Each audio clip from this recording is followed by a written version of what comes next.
Greetings, Corpse Clubbers, and welcome to a brand new episode of Corpse Club, the official podcast for dailydead.com. My name is Heather Wixson, and for this week's episode, I am joined by Emily von Seele, which I got right this time, everybody. Yay! Woohoo! And you guys are in for a treat, I hope. I think so, because I'm really excited about this episode. Not that I'm not excited about the other ones, but this one I think is going to be a lot of fun. As Emily and I are going to be digging into From Dusk Till Dawn, which came out 25 years ago this month. I can't even believe it. I feel so old. Yes, I mean, we could just dive right into this because I am somebody who is of an age where I saw this in theaters and I didn't need to sneak in. So I'm curious as to what your experience with this movie is. Was this a rental for you? Because I know I'm a little bit older than you. So I did not get to see this in theaters. Okay. I saw this, I think I saw it in college, like on HBO. Okay. I saw it like way later. And I remember when it came out, I had friends whose parents were not as strict as mine. So they took them and they got to see it. And I remember hearing bad things about it, just in terms of reactions. So I didn't really feel like I was missing out on anything. And then I saw it and I'm like, this is freaking cool. You got better friends after that, right? Right. Yes. Okay, good. I mean, you should never trust the friends that you have in like high school, because you're just shoved into a fishbowl together. You make your real friends later. Well, thankfully, I actually did have some pretty cool friends in high school because we were all super duper excited for this one. You're so much luckier than me. Yeah, I did sort of luck out in that department. I do remember going and seeing it. It wasn't playing at like the major AMC theaters out by us or anything like that. So we had to go see it at this theater in a suburb called Hillside, which if you live in Illinois, Hillside is sort of notorious for being where the landfill used to be in Illinois. And you'd smell it every time you drove through because you had to drive through Hillside to get to the city from the suburbs. But it wasn't what I would call the best theater. And the reason I say that is because we saw it on a Friday night, and Saturday night, the news comes on and somebody was actually stabbed at that theater watching From Dusk Till Dawn. No way. Yes. So that was a sort of, I want to say bullet dodged, but more so, I guess, a knife blade dodged. Yeah. And then so I remember my mom saying, she's like, isn't that the movie you guys went and saw? And I was like, yeah. And she's like, you didn't go there, did you? And I was like, no. I went to the stab-free theater. Yeah, I went to the Elmhurst Theater. Yeah, which maybe two people from Illinois who might be listening to this are like, I know which theater she's talking about.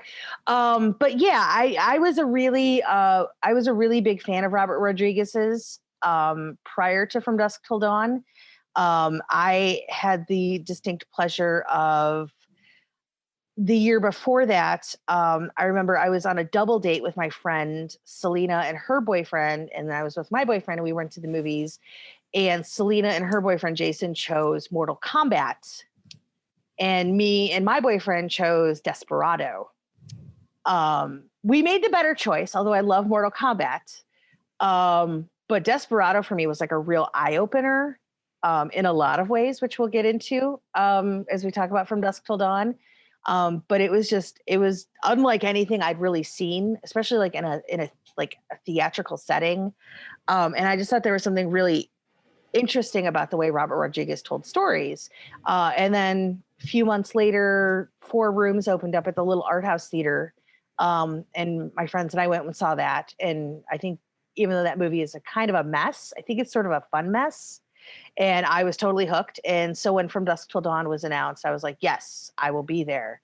And I was. And actually, my very same friends that we went and saw 4 Rooms, we were all together for From Dusk Till Dawn. And it's funny because I don't know how your experience was with how the film was marketed or maybe what you knew about going into it.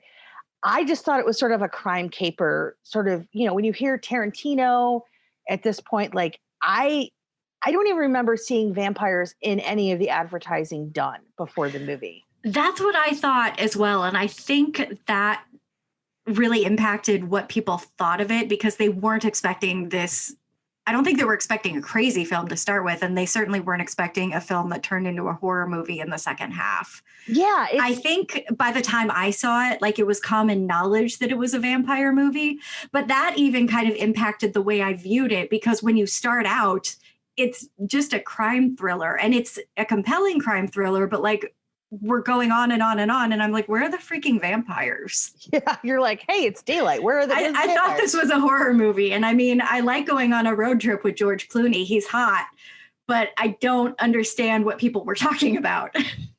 Yeah, it was interesting because there is like that sort of moment where everything just changes. And I was trying, like, when I was rewatching this last night, I was trying to think of like what other movie, because I was trying to think of like other movies that so dramatically change their trajectory the way From Dusk Till Dawn does. And I was coming up with a blank because also my brain is mush these days. I feel ya. But I was curious, was there anything else that you could think of like that, like basically is a movie like this where like you kind of going with one movie and then it just sort of totally morphs into something different? I know they're out there, but they're not jumping into my mind right now either. Yes, if you're listening to this and you follow either myself or Emily on Twitter, please tell us, because I need to they're out know. there. Yeah, and I'm like, it's interesting to me because I think, it's very much an experiment, in sort of mashing up genres in this capacity. And I think for me, it's always worked. But there is sort of this moment where like you're either on board with it or you're not. And I do remember seeing From Dusk Till Dawn in theaters, and I do remember some people sort of sauntering out of the theater shortly after the vampires arrived, which I'm like, guys, there's vampires. Like, now we're getting to the good stuff. Right. If anything, you should be more excited now. Like, anyone who's going to leave when vampires come on screen are not people I want to know. You don't deserve From Dusk Till Dawn is what I say to that. So, but yeah, it's probably my favorite Rodriguez movie. I mean, some ways Desperado was, because that was sort of like my entry point with him. And I still remember like seeing the movie and, kind of like realizing sort of what this independent spirit of filmmaking was in the 90s, which, I really wish somebody would dive into that, because I think there's something really compelling about the mid 90s in terms of what we were seeing coming out, along the lines of like the Tarantinos and the Kevin Smiths and the Robert Rodriguez's, who were out there sort of challenging traditional storytelling and sort of traditional filmmaking approaches and things like that. Yeah. And I think that on that, From Dusk Till Dawn is really a cool illustration of what happens when those voices start to get the recognition and the credibility and the money, and the people behind the scenes step back and say, okay, go with it, do what you want. Yeah. And it's interesting because I think, I mean, most people, if you're into horror, you know that this is a story that originally came from Robert Kurtzman, who is an acclaimed special effects guy. Has directed horror films on his own. He's done tons of amazing effects over the years. And it's interesting how this came together, because I know when Robert initially when I say Robert, I have to say Kurtzman. I know when Kurtzman first came up with this idea, so how it worked out was he had this idea years and years prior to this film coming together. And he and Greg Nicotero knew Quentin through the video store that he worked at. And it might have been Howard Berger, actually. I'm trying to remember which one of them, but they were really good friends with Quentin through the video store. And Quentin was getting ready to start doing his first feature, which was Reservoir Dogs. And he needed effects, and he knows these effects guys. So they kind of worked out a deal where like they basically came in and did some effects. Quentin was like, hey, I'll work on the script. I think they paid him like $1,000 to write From Dusk Till Dawn. And I know when they were shopping it around, which you got a Quentin Tarantino script now in the mid 90s, that's like a hot commodity. Unfortunately, I think the powers that be weren't totally convinced that Robert Kurtzman was the one to be directing it. I think that's when they brought it to Robert Rodriguez. And I think in retrospect, I think Kurtzman's okay with it now, because, he's gone on to have a ton of great success in other ways and things like that, and as a director as well. But it would have been interesting to see Kurtzman's take on this, because I think we would have had a very, very different movie. That being said, I'm grateful for Rodriguez's touch on this movie, because there's parts of this movie that definitely feel quintessentially Tarantino, or Quentin essentially, if I want to do a little wordplay. But there are, I think, on a visual level, it's unmistakably a Robert Rodriguez movie. Yeah, I totally agree with that. I think the first time I watched it, I think this might have been my first Rodriguez movie, actually. I was a little more familiar with Tarantino, even though I don't think I had seen everything that he had put out yet. But it really struck me that the first half felt very much like a Tarantino movie, and then the second half felt very much like something else.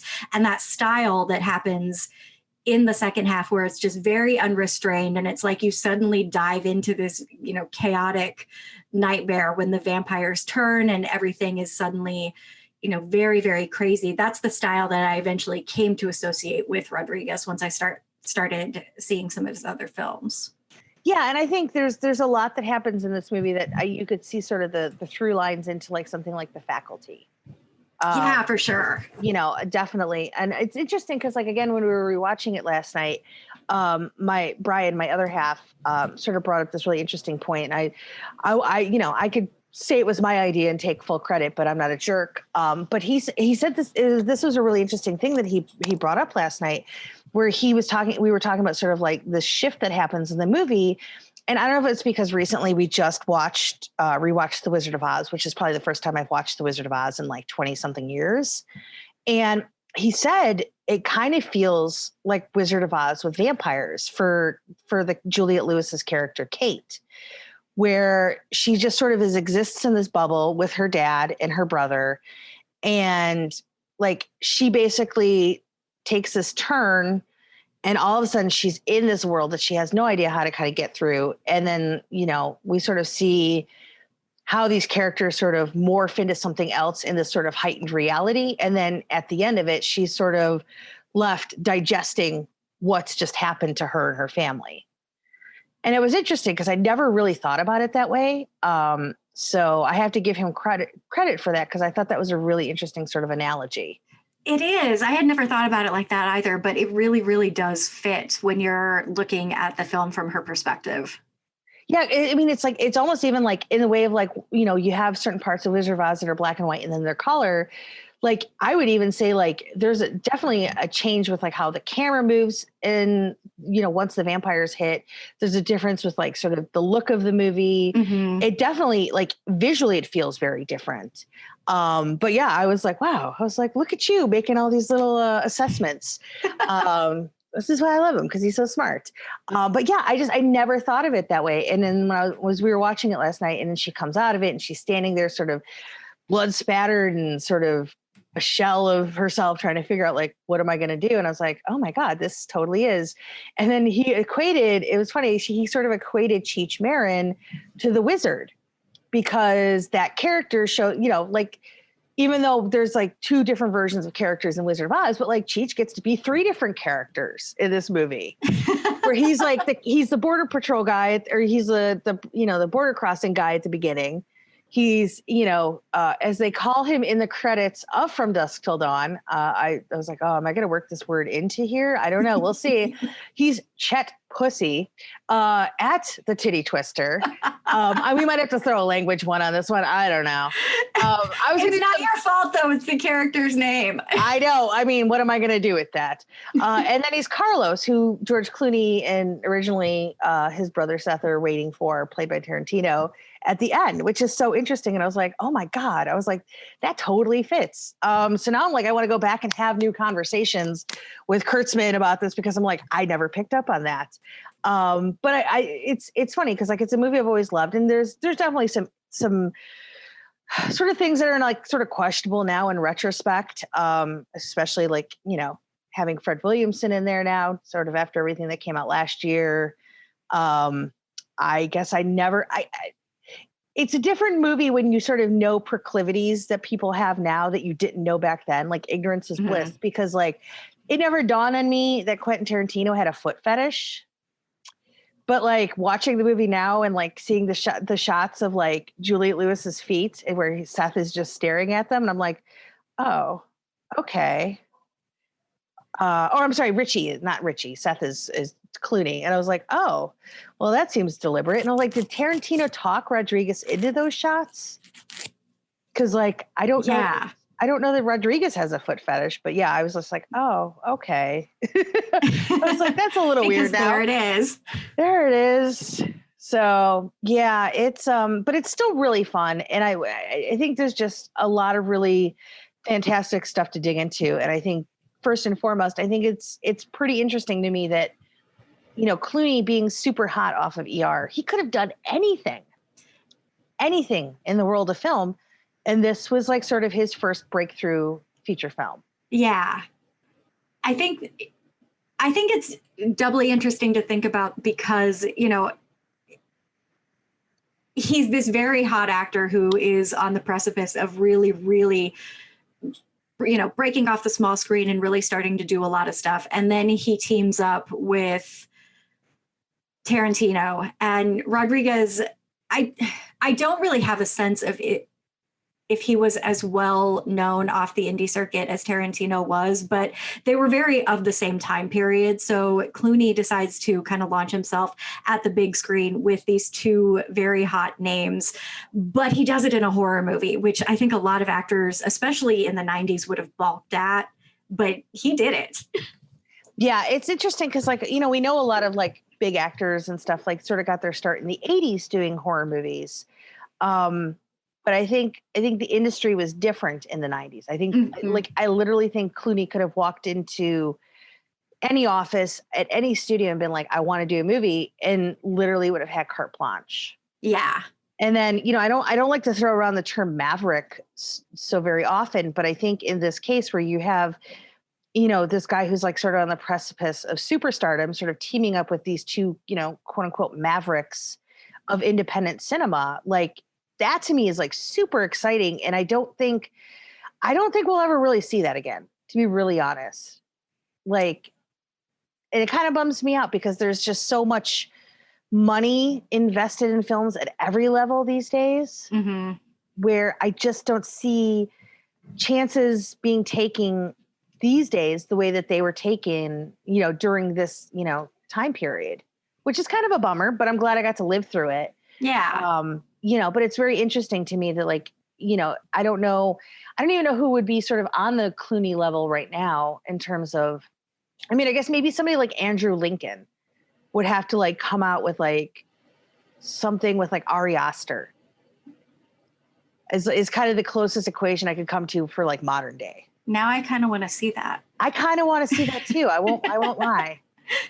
So, but it's really interesting to me, like just sort of how this movie kind of came together.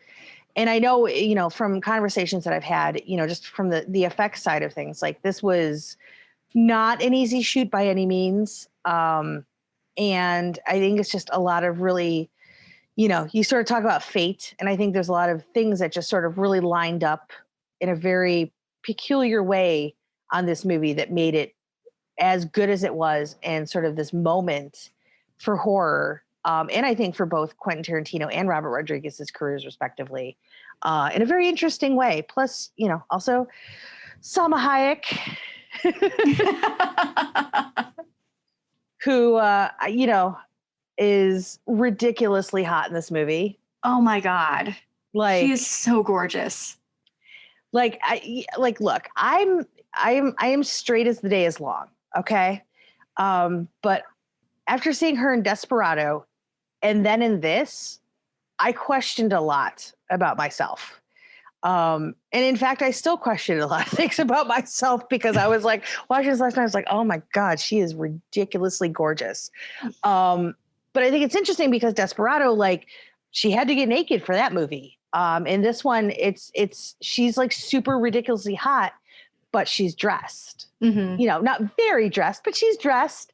And I think for me, what really makes her so insanely like gorgeous in this movie and so striking, it's not even necessarily the sexuality that she brings to it. I think it's the power, like like when she's like, I'm going to make you, you know, I'm going to turn you into my dog. And I was like, yes, please. And like, even before everyone vamps out, like when she's on the table dancing, she owns that entire room. And again, feet. Like she sticks her feet in Quentin's mouth, and I'm just like, oh no, Like, no. that's not even my thing, but I'd be into that. Yeah, I was like, but again, it was just like, did Quentin be like, he's like, hey Robert, like, wouldn't it be really cool if like she stuck her toes in my mouth? Like, I'm just imagining this. And Robert's like, yeah, man, let's do it. Yeah, and poor Salma's like, really? And I have to get the champagne to drizzle down my like exactly how now, or liquor or whatever it was. And I'm supposed to balance on one leg the whole time. Yeah, I mean, at least she got to lose the snake by then. But yeah, I mean, obviously that sequence is a showstopper, and then it made me realize, like, we don't get enough good strip teases in horror movies. Like, because I can only think of two amazing ones, and like, why don't we have more? Like, I know Grace Jones and Vamp, and Salma Hayek and From Dusk Till Dawn. I think that's about it. I think so. I mean, maybe we don't need more. Like maybe those were the two. Right. Maybe we just have the best ones already. I guess. But yeah, I was like, we just sort of missed the lost art of good strip teases in horror movies. Also, I just want to take a moment to shout out Salma Hayek's hair, because I would do a deal with the devil to have hair that is that long and shiny that can be flipped around. Like so and look effortlessly. that amazing. Like, holy shit, right? Yeah. Like, it's ridiculous. And it's funny because like I interviewed her a few years ago at Comic-Con for Everly. And I was super nervous because I was like really excited to meet her. And I swear to God, like she's aged like 2 years in 20 or something like that. Like, it's ridiculous. And I was just like, I probably stared at her the whole time like a weirdo, but I was like, dear God, like she just is like, just still a complete knockout. And it's not fair. Like, how did she just stole the gene pool from everybody else, I think. Right. I want to be her when I grow up. I know. Oh my goodness. But yeah, it's one of those scenes where I'm like, everyone's like, oh, she's being objectified and blah, blah, blah. I'm like, yeah, but like, she's also the person in that very moment who has the most power, even in a very sort of testosterone driven movie where you have these two brothers who are, out there doing all these things. And, this takes her to this biker bar and like all this stuff. Like, she is the one in those moments who wields the power.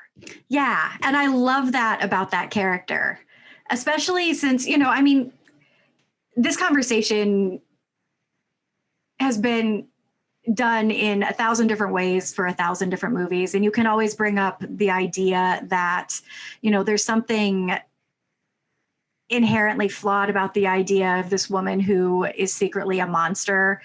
But there's also a lot of power in that dynamic too. And that's something that I think horror movies explore really, really well. And that's something that I really like about this film. Just the fact that it turns the idea of this character on its head, because she's no longer a prop. And she is this very fierce, very vicious character who suddenly is very much in control of that entire bar.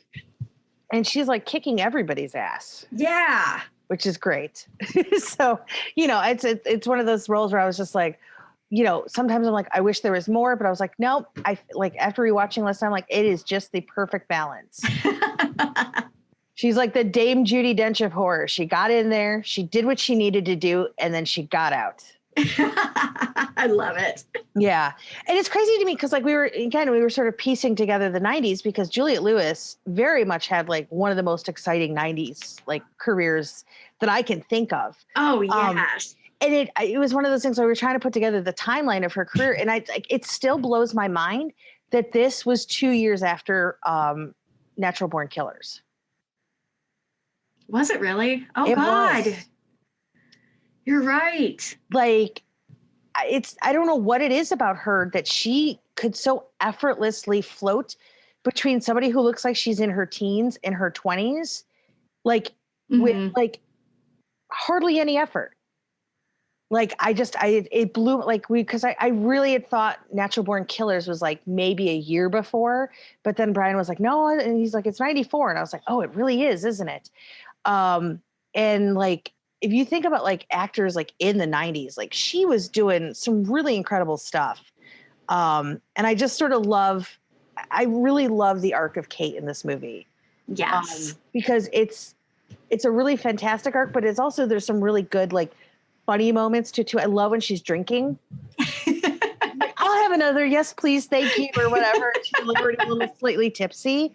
Yeah, but I love how willing she is to embrace that moment. Like, she knows that she's not supposed to drink, but when it's offered to her and no one's going to stop her, she's really kind of schoolgirl excited to take that walk to the wilder side of her nature, because she's never been able to do that before. So the fact that she's, you know, this hot George Clooney man is sitting down, he's offering me a drink and I get to just do it. Okay, right? I'll do this.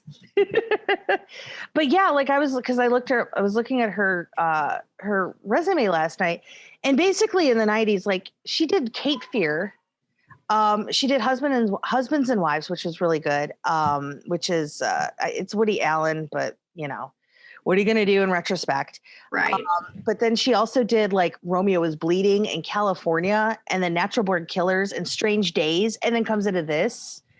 Admittedly, she ended the decade with The Other Sister, but you know. Oh, right. So we'll just focus on from like 90 to 96. Yeah. So, but yeah, I mean, but yeah, so much variation in those years. Totally. And it's like in the fact that like this was only like just a handful of years removed from like Christmas Vacation. Yeah. So it's so crazy to me, like the career that she was having, you know, during this time. Again, really exciting. And it's like, you know, some folks kind of sort of dismiss the 90s sometimes. That one's for you, Scott Drebit, if you're listening. Tell us how the 90s weren't a great time for movies. And we've been fighting with him for years now over that. How can Scott be so wrong? I mean, do you think it hurts him at all? Do you think he knows somewhere in his soul that he is so completely wrong? He's definitely crying right now as he's listening. He's like, I know it, guys. I'm sorry. It's, you know. He feels sad and he doesn't even know why. But when he listens to this episode, he'll know. Yeah, he'll know. He'll get it. But yeah, for me, like the 90s were really exciting because you were really challenging a lot of like norms that we'd sort of come out of the 80s expecting. But her, like, just to look at what she was doing is just really some super cutting edge kind of stuff. Again, throw some cliche terms, you know, but there was something really exciting about whenever Juliette Lewis would show up in a movie, especially during that time. So, and then what's also interesting to me too is I really also came away with a new appreciation for Tom Savini in this movie. Oh my God. I love Tom Savini in this movie. I mean, everybody loves Sex Machine. Who does not love the character Sex Machine? Of course you do. It's mathematically impossible to not enjoy that character. And it's funny because like we all sort of remember, like I think for us, most of us, like we always kind of equate it with the character of like the crotch rocket shooting, like popping up and doing what it needs to do. But he's really freaking funny in this movie. Like there's a lot of really good humor that comes through, especially like once the tides have turned and the vampires are there and they're dealing with this crazy situation. Where a lot of the levity in the scenario comes from his character until he turns. And even when he turns, it's still funny. Yeah, he carries so much of that act on his shoulders, not even being the focal point, but just kind of being there. Like when, yeah, we all think of the crotch gun or whatever, but like I love thinking about him walking around with a whip attacking vampires, which like is just something Tom Savini can do. That's just part of his Tuesday night. Yeah. And I kind of remember, I don't remember if it was in his documentary or from talking to him, where I think they wanted him to read for a different character. And he was just like, as soon as he saw the character Sex Machine, he's like, no, this is a character I want to read for. And he kind of defied them and basically sent in a tape for Sex Machine. And because of how gung-ho he was about it, I think that's when they were like, okay, well, how do we turn down Tom Savini as Sex Machine? Right. Tom Savini can do whatever he wants. Yes.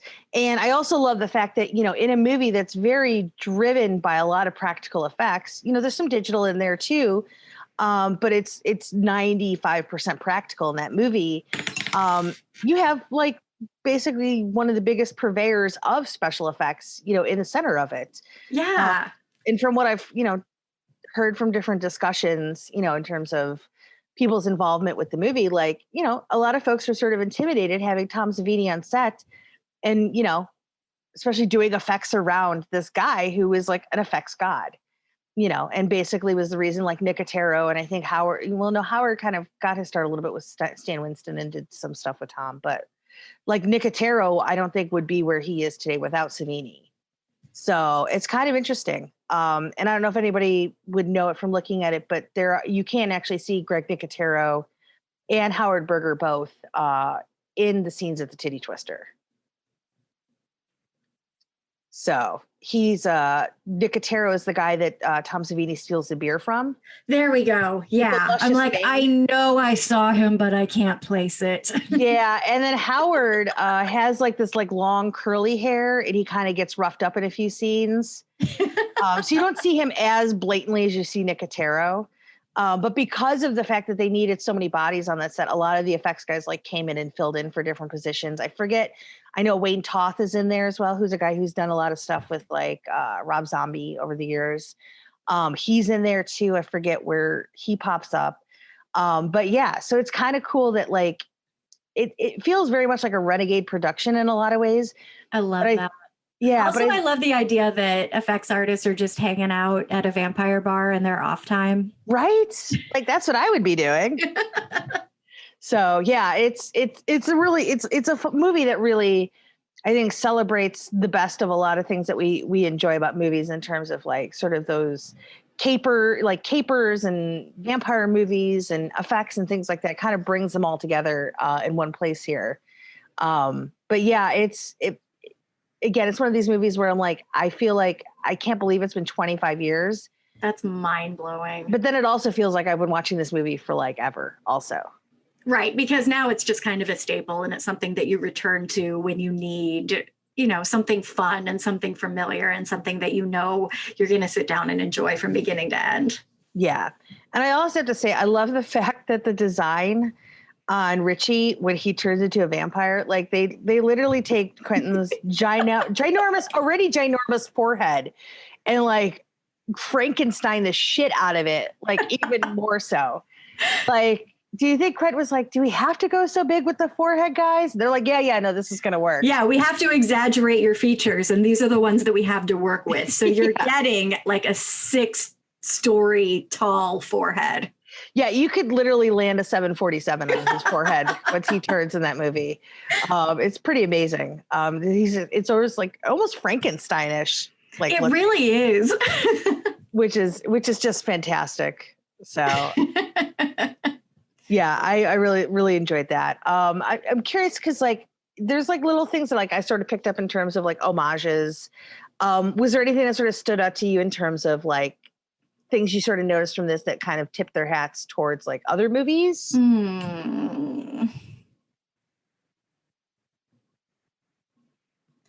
I don't know. For me, I think a lot of it just kind of has to do with Tom Savini being in the mix, but as an actor, just because, you know, it feels like we're kind of taking a peek inside this little corner of the industry where, you know, you have this story that was conceived of by an effects artist, and then we have another effects artist in one of the starring roles, and you know we have these two guys who are hot off the indie circuit who are putting this movie together. It feels, like you said before, kind of a renegade production because we have all of these guys and they're kind of doing their thing to make this really crazy story come to life. And somehow it all works. Yeah, it works so well. Yeah, I think and part of the joy of it, like we said before, like if you're not on board when the vampires show up, then this isn't going to be your movie. But part of the joy of it is taking that left turn into insanity when suddenly this small story becomes so much bigger because we're surrounded by vampires. And what the hell? How are we surrounded by vampires? We weren't 30 seconds ago. Yeah, like I think, and what I love is that the movie sort of acknowledges that, which not a lot of movies do that, where they're like, you know, they're like, well, vampires don't exist. And like, well, obviously not, but yes, they do because we're dealing with them now. So how do we deal with them? Yeah, let's focus. And it's just self-aware enough for me, where it doesn't quite cross over into, you know, as we call it now, the meta territory, as you will. But it really sort of takes that beat where I think, and again, this was a really smart moment where it acknowledges that the audience itself is probably like, holy shit, what's going on? And it's like, okay, guys, we know you need to catch up. So let's just take a beat. We're going to sort of play with this and then let's go. Yeah. And I really like that about that, because again, I don't, before then I don't really remember a lot of movies that sort of did that. At least for me, like in the 80s, like I don't really remember a lot of movies that sort of take that moment to sort of acknowledge like, well, obviously there are no vampires, but we're dealing with vampires. So how do we do this? So. Yeah, and Harvey Keitel even has some kind of a line where he asks like, okay, do we know this fact about vampires, or are we just repeating stuff that we saw in the movies? Yeah, because we're crossing over into movie territory now. So what is real? What keeps us grounded? Yeah, because I think even like Tom Savini was like, I think that's how Peter Cushing did it, or something like that. Where you're like, okay, so this movie is clearly playing, by a different set of rules than most movies. Which is super fun. Yeah, I think for me, like the only real like homages, and I'm sure there's more. So again, if you're listening and you could think of more, please tell me. I'm always curious. I do think oh my goodness, I know his name is Ernest. Scott, when Scott gets basically consumed by the vampires, that felt very Day of the Dead to me. Oh, yeah.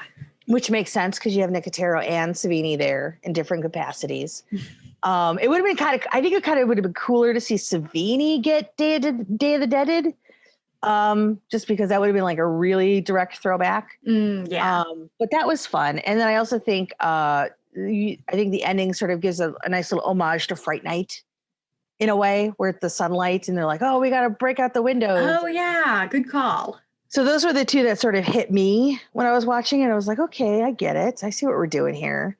But I also think that it's really fun in the way that like it, as you mentioned, like it sort of talks about like acknowledging the movie rules of vampires and sort of acknowledging the quote unquote real life rules.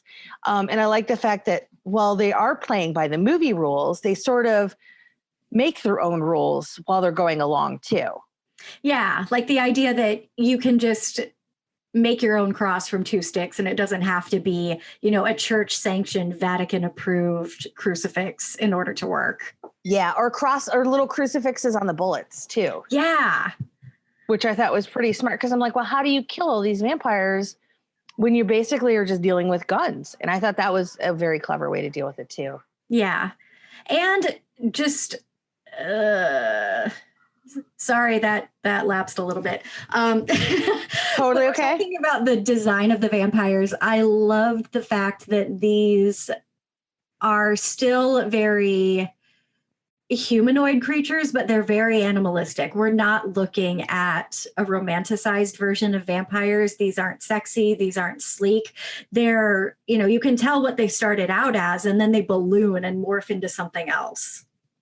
Yeah, and we actually, and I like the fact too that we also get vampires in various stages as well. Yeah. Which I know was, partially for them, having to make up 60 or 70 actors every day as full-blown vampires is difficult. So I totally get it, because that's just an insane amount of things to have to do. And they were already up against the wall with this movie. But I actually think that works in their favor, because I like the fact that there is sort of this variety where you've kind of got like the full-on beastly vampires that sort of have like the sagging body and like the spots, and they feel very like creaturey. And then you've got sort of the hybrids where they've just got the teeth, and then some people have sort of the accentuated face. So it's like you have all these different random versions of them. But I think that works. I think that keeps it interesting. Yeah. And even though it, obviously so much work for the artists involved, but it really feels like they kind of got to cut loose and play with it in the design process, which is always fun. Like it's fun to come out of a movie feeling like the people involved really got into it and got to put their stamp on it. Yeah, absolutely. I also love the fact that like, because obviously they sort of deal with the fact that like you can behead somebody in this movie and things like that. But I love the fact that like at some point Sex Machine then morphs into this demonic dog/rat type creature for whatever reason. I'm not really sure. but like I'm glad it's there.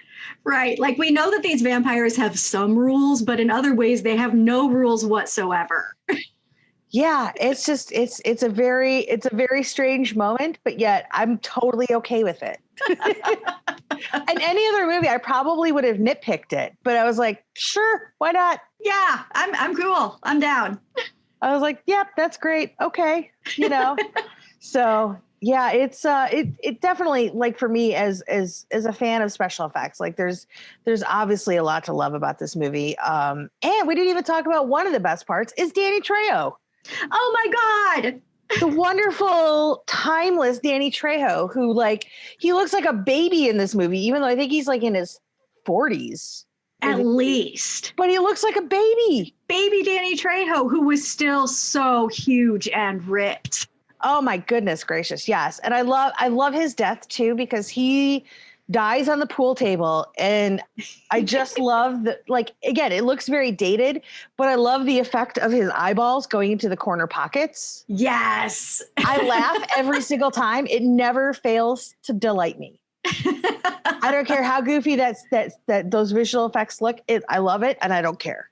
Right. It's perfect. It's perfect the way it is. Yes, but I love the fact that, like, he was just waiting to rip that vest off. Oh yeah. He was waiting. As soon as like they started rolling, he's like, I'm getting kind of itchy. I don't like this. Can we get to the next scene, please? Yeah, I'm ready to get this thing off. It's so much. So, which of course, in a lot of ways, of course, ties back to Desperado as well, which is kind of fun. But yeah, I just for me, that movie is just pure joy. And it's like, I'm always glad when people get to catch up with movies. Because that's the joy of having movies, is that you can share them with new generations and stuff like that. But I'm so grateful that I am an old lady who got to experience it in a theater. What was it like when you were seeing it? What was the reaction of your audience? I think for the most part, everybody was there kind of like a little rowdy. So we knew what we were in for. Okay. And, my friends and I, we were all really good, like, moviegoers. Like, we didn't really talk much during the movies. But like, excitedly, I think we were like, as soon as the vampires hit, I do remember like us all kind of looking at each other like, oh yeah, here it comes. Because we weren't necessarily like horror movie people. We were just like movie people. Like, and we were very much about like doing like a lot of like indie movies and stuff, because it was like a lot of friends like I had through like theater and stuff like that. So like, I remember like, I think it was like even the same winter break that like Four Rooms had come out. My friend Rich and I, we actually went and saw like the Crumb documentary. I had no idea who Robert Crumb was at that point, but I was like, sure, it's a little indie documentary. I think that played Sundance. Let's go see it. Awesome. Can we go back in time and be friends in high school? Yes, absolutely. Yes. I'm going to start building this time machine and I will look you up. I love it. But yeah, so I do feel, it's like one of those, like, of course there's always part of me that's always going to yearn for the youth that has gone and things like that. But I also feel extremely grateful to have sort of lived through 2 decades that were extremely pivotal to me in terms of who I am as a movie fan in very different ways. Yeah. And I think kids today, like, and this isn't like a knock against Marvel, because I love Marvel movies.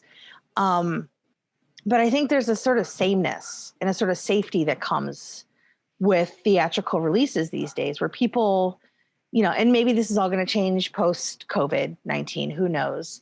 But there's sort of a sense of safety that has to come with releasing movies theatrically these days.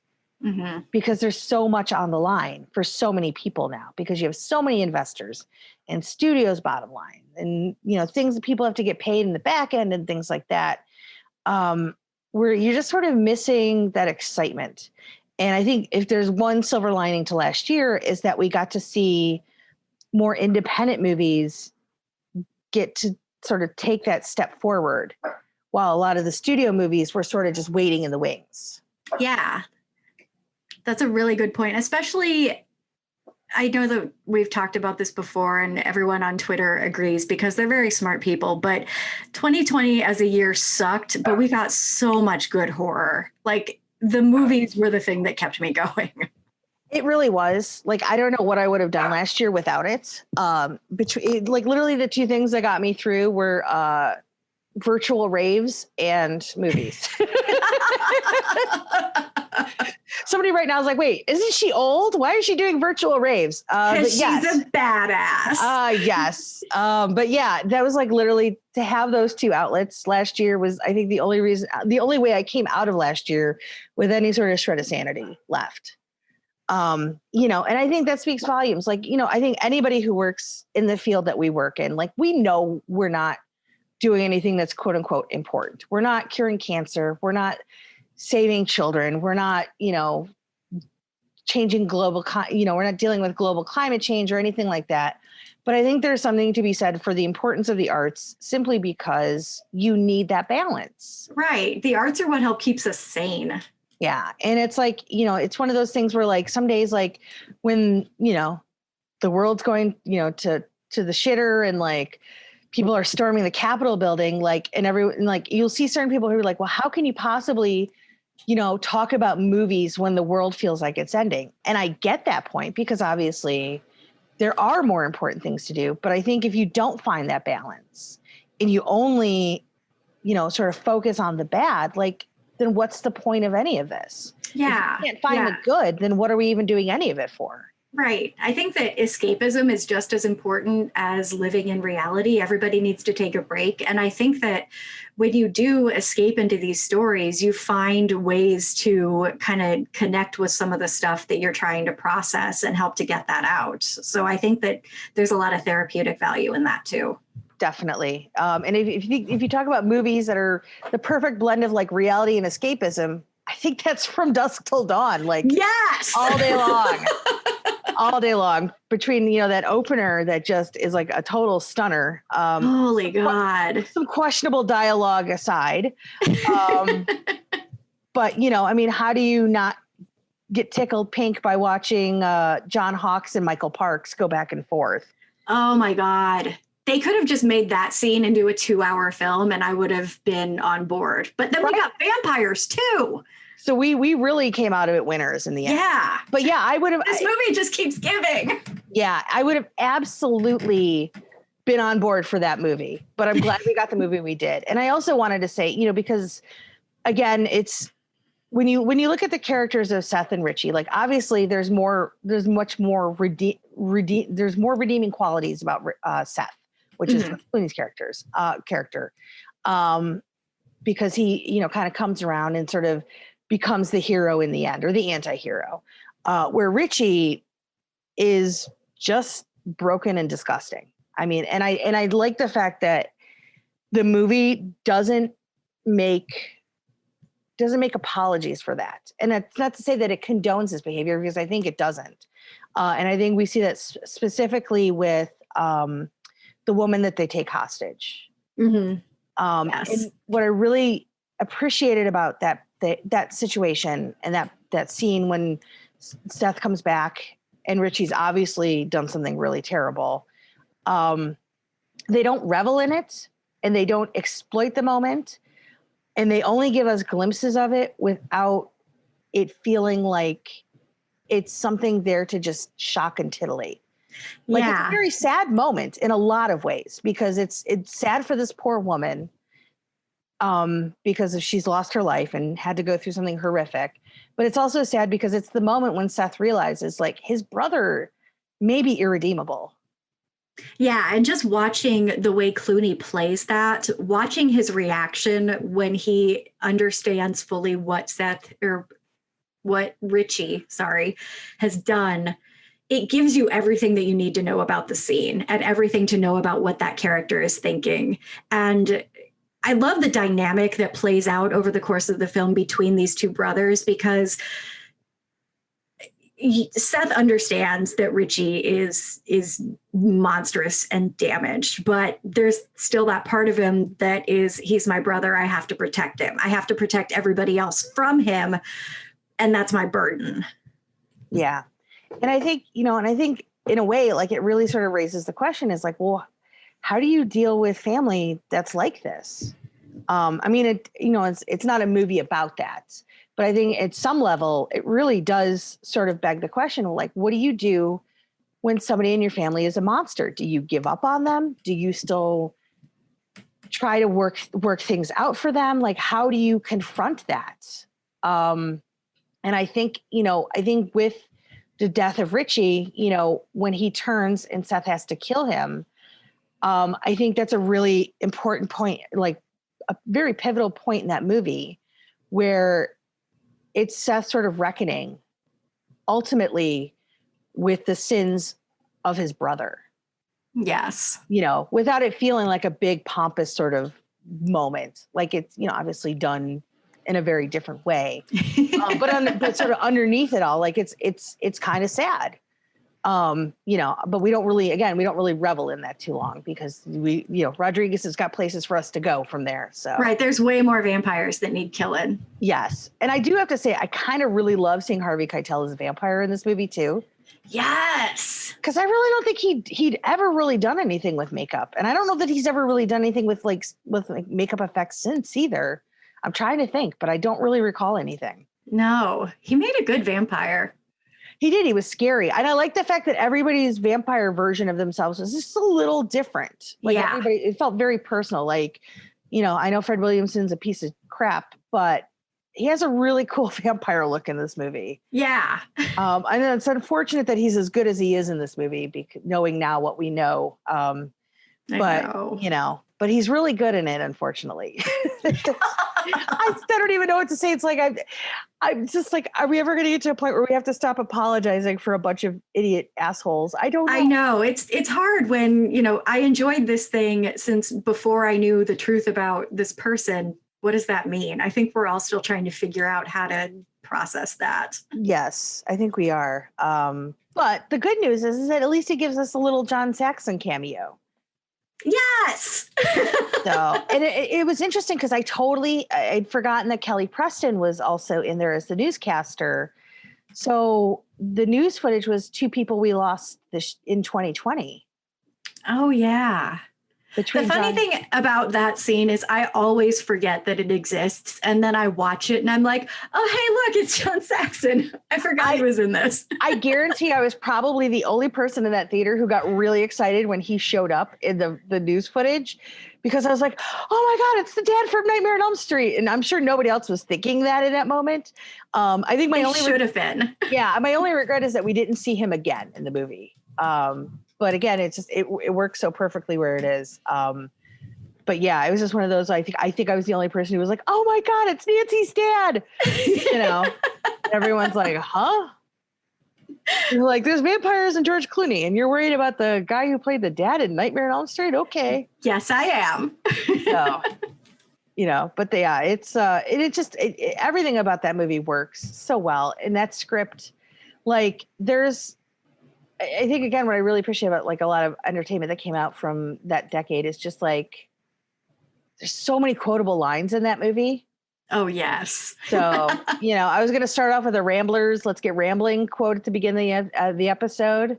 But I was like, I couldn't figure out a good way to organically work it in. But I think last night, the one that really hit me was just psychos do not explode when sunlight hits them. I don't care how crazy they are. And I was like, yes. His delivery on that line is so perfect. Just the way he, gives it such a slight pause and then keeps going. Yeah, definitely. I've always been curious, like, in your mind, where do you think Kate went from there? Because I've actually never seen the From Dusk Till Dawn sequel, but I don't believe it involves her character. I haven't either. I always try to imagine what happens to her. Like, you can't go back to normal after that. No. But I don't know that she didn't try. But I think that she would have had to have forged her own path. I feel like it. Maybe she became a vampire hunter. That would be so badass. Can we make that canon? Yeah, I think so. In fact, I would love to do a movie now where like Kate in like her 40s is a ruthless vampire killer in Mexico. Oh, I love this. Can we do that? Who do I call for that? Do I just call up Rodriguez and tell him I have an idea? Yeah. Do that. Okay. Get him on the phone tonight. I will get on that. So, but yeah, I've always wondered like where did she go? Like she gets in her little camper and just takes off. And I was like, boy, I don't know where you go from there. Right. Because you don't get to go back to your dad's church and have him be like, oh, how was your vacation? Oh, I don't know. Vampires ate my family. Yeah. Like, I don't know how you explain that. I'm pretty sure I don't believe in God anymore. Yeah. I'm pretty sure like you don't go back to normal and have to explain that your brother and father, your brother was eaten by vampires and your father was bitten and then turned into a vampire and then killed. And also by the way, that half face Harvey Keitel melting effect is super cool. That is so good. Yeah, it was good stuff. So I'm trying to think if there's anything else that we haven't really covered, but I think that's it. I looked through my notes. I had a lot of exclamation points after Salma Hayek's name, so I got that through.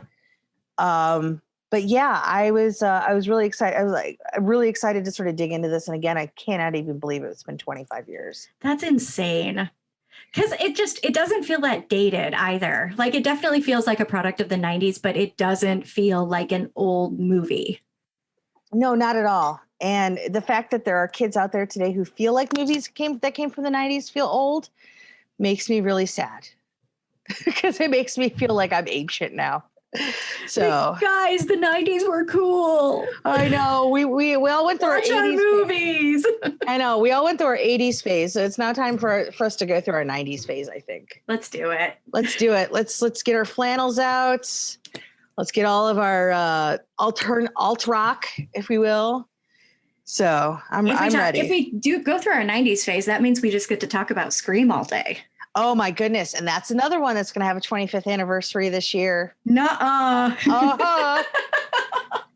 Oh, yes. Oh my God. Yep. In December, it'll be 25 years. I can't even believe it. It's kind of mind blowing. So holy crap. Yeah. But I think if nothing else, if you look at the bookends of 90s horror, where the year sort of kicked off with From Dusk Till Dawn, and ends with Scream, 96 was a pretty damn good year for horror. Take it. Yeah. I don't know what comes in between. I have to look at that list, but I don't think it matters. Right. I feel like we were still doing some slasher sequels. We were a little further down the line with some of those. Yeah, I'm trying to think of like what the hell came out in 96. You think I'd be more prepared for this, but I was not. It's been a long week. Memories are hard. Yeah, last week was like 2 years ago, I think. So right. Yeah, I mean, it's been 6 months since I woke up. I think so too. I'm right there with you. I looked up 96 horror movies.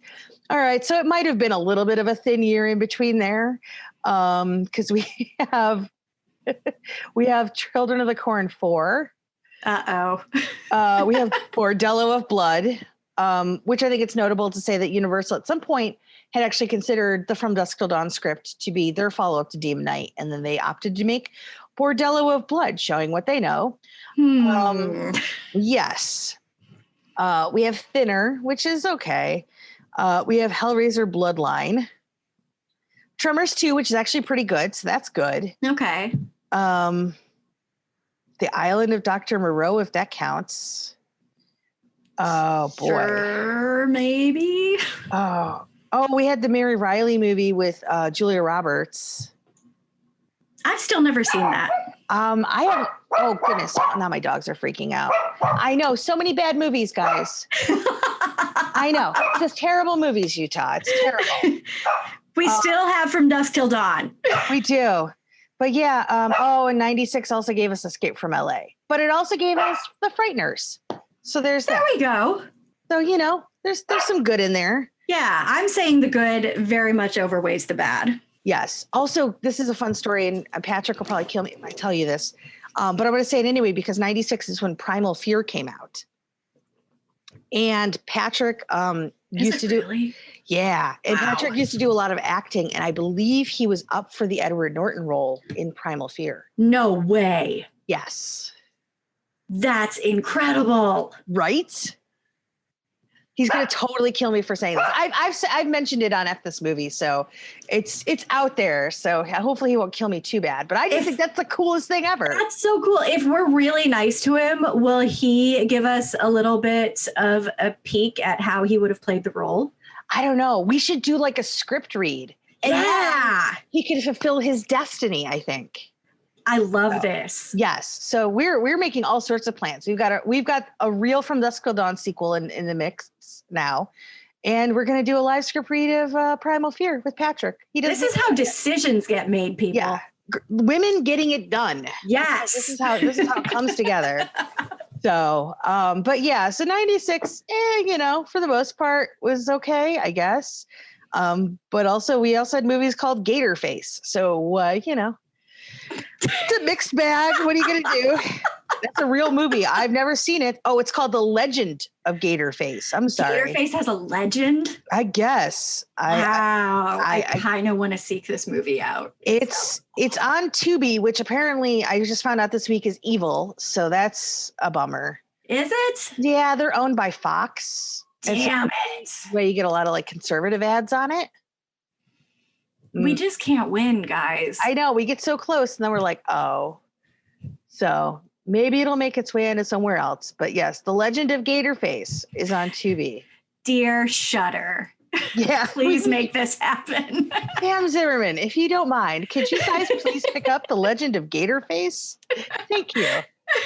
I have no idea if it's worth your time or the expense, but I would like to find out. Yeah, I'm looking at it and I don't really know that it is going to be worth our time. I'm trying to figure out who is even in this movie. Oh, Paul Winfield. Oh no. Oh no. Oh no. Really? Is he Gator Face? I don't think so. I hope not. Oh boy. I'm looking here. Let's see who else is. Nobody else I've really heard of. No, somebody named Matt Evans plays Gator Face. So I think I'm going to be, I don't know what Gator Face is, but I'm going to be Gator Face for Halloween this year. I want to see your rendition of Gator Face. I'm going to do it. Well, now that we've got our Halloween costumes worked out. See, we're taking care of business, guys. We sure are. But yes, I guess this is probably a good time to wrap up because I'm not even drinking yet, but somehow I've gone off into like 500 tangents. But that always happens with us. So right, because we have the most fun. We do have the most fun. But yes, so that'll probably wrap us up on From Dusk Till Dawn. For those of you listening, thank you so much for your support every week. To find out more about Corpse Club, you can visit us over at corpseclub.com. For all your daily news, reviews, and interviews, please head over to dailydead.com and check us out there. Emily, you want to let folks know where they can find you online? Yeah, you can find me on Twitter. I'm at Horrorella blog, and I'm also part of the Dead Ringers podcast group. So we'll be coming out with a new episode, hopefully in the next couple of weeks. Yeah, really? Yeah. Yay. Oh, good. I'm excited now. I am too. 2021 is shaping up. Not only we're finally going to get some kind of wonderful and pump up the volume on Blu-ray, but Dead Ringers is coming back. So it's already coming up Millhouse now. Trying to get back to normal. Yes, aren't we all? So once again, everybody, thank you so much for listening. And to our engineer, Brian, thank you so much for making us sound good. And until next time, Ramblers, stay scary.